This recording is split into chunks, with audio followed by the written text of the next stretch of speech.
Home patients. As citizens, we have the possibility of entering into new course of treatment using information and communication technologies, also known as ICT, which means that we could stay at home rather than in a hospital. We can become home patients. Using ICT, health services can support you and healthcare professionals to monitor your health. It can be a solution for those who have a heart disease, a lung disease, a critical pregnancy, failure or other chronic disorders that through monitoring can give you peace of mind and safety for timely action. The various technical solutions make it possible to transmit information from you and your body to specialists. Together with those specialists, you can monitor your treatment and adjust it when required. As a home patient, your motivation might be to avoid examinations or readmissions to a hospital. You will also be able to avoid spending time and trouble yourself with transportation, parking, and waiting.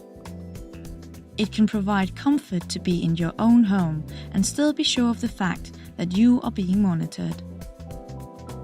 In spite of the benefits, there are some issues you need to consider prior to engaging in a treatment conducted with home technology. Although you can avoid entering the role of being a sick patient at a hospital, you must be prepared to perform some of that work that healthcare professionals usually would take care of. And you must consider how that will affect your daily life and your family. Are you aware of how much training and support you will get, for example, to make a measurement and operate the equipment? For how long is the treatment going to last?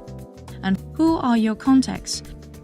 Many questions concerning your course of treatment can arise, and those questions can raise even more considerations.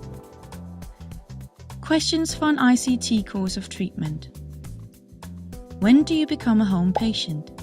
Is it at the discharge from the hospital or as an alternative to hospitalization? Are you able to say no thanks to the offer?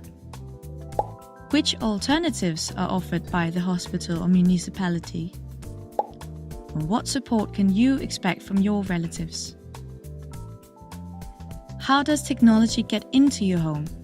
Who installs it technically and practically in your home?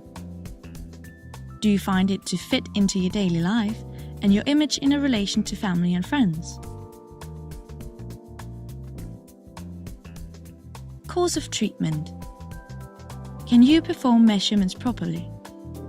Does the unit function as it should? Do you understand your measured values and messages? Are the screen and the equipment easy and straightforward to use? Can you find your way around? Do the measurements also make you understand your body and disease? Who is your contact for technical support? And if there is something wrong with the measured values? In that case, do you get contacted by a health professional? There are many relevant questions to be asked, and you may have even more questions to ask. You may also have questions to how the treatment is brought to an end. This may relate to questions as, when am I done with my home monitoring treatment? How long do I have the equipment? Am I allowed to keep or rent the equipment? Who will maintain, clean and remove the equipment? What about my data? Where is it stored and who has access to it? Can I take the data along with me, for example, to the doctor's office? Those are some of the questions you might want to clarify, so you can feel safe and have the confidence to be monitored and treated in your own home.